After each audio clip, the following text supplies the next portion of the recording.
My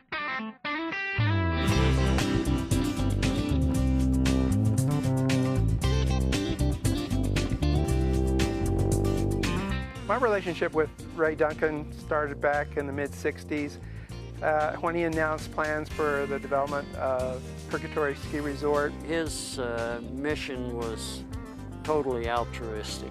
Oh, he changed everything completely. It's a feeling of total freedom, a closeness to nature that everyone can enjoy through the development of modern facilities. So if you want short lift lines, great snow conditions, miles of groomed runs, and a friendly, relaxed atmosphere, ski Purgatory.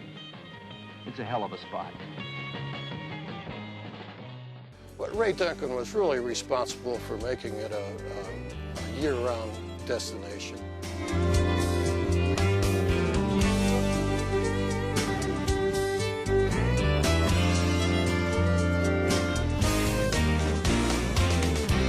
It was a huge undertaking to go into a property of the National Forest and jump through the hoops that he had to get it where it is today. When they started Purgatory, instantly everybody realized that there were out-of-town cars here. The winter economy just boomed.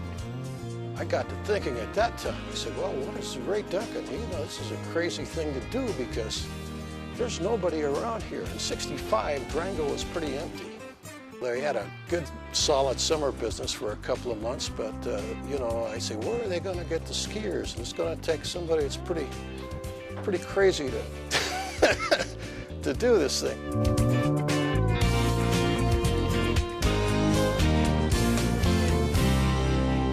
When I first came to Durango, I was the recreation director for the city and county. It was very difficult because we had only the small ski area in town, so we didn't have very much vertical. I mean, it compares with House and Hill in Steamboat Springs. I think that Fort Lewis College got a big boom from it. You know, it's Harvard on the Hill became a whole new school.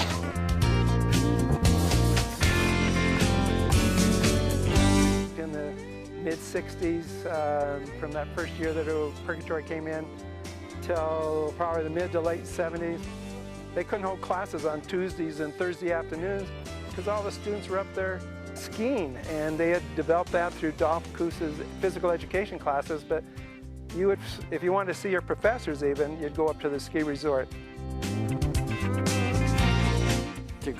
To be able to ride that lift up, you know, 1,500 vertical and have all those nice trails and terrain and everything, and yeah, it really paid off.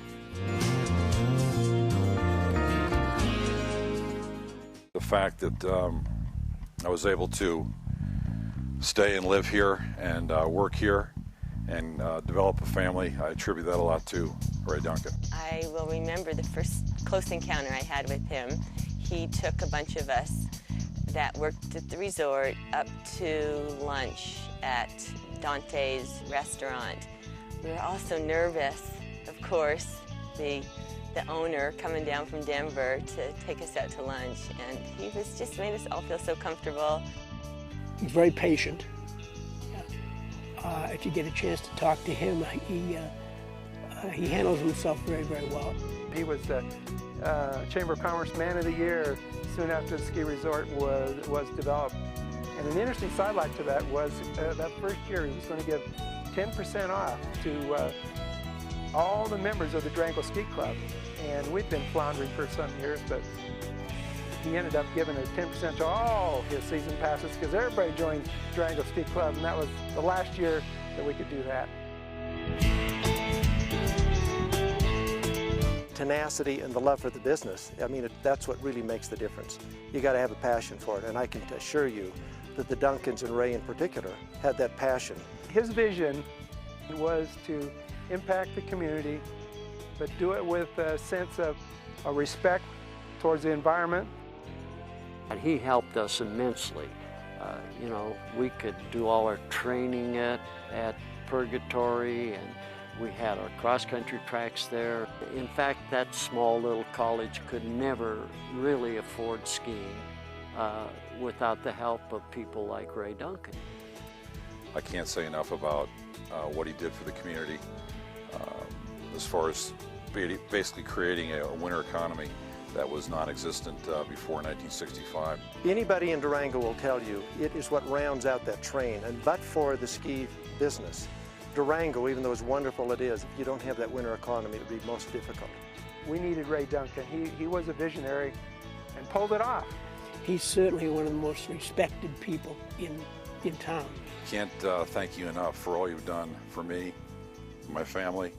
Congratulations, Ray. Thank you so much for bringing Purgatory. If it wasn't for you, I would not have met my husband, Jim, and had our 3 wonderful children. Your introduction into the Hall of Fame is an honor well deserved.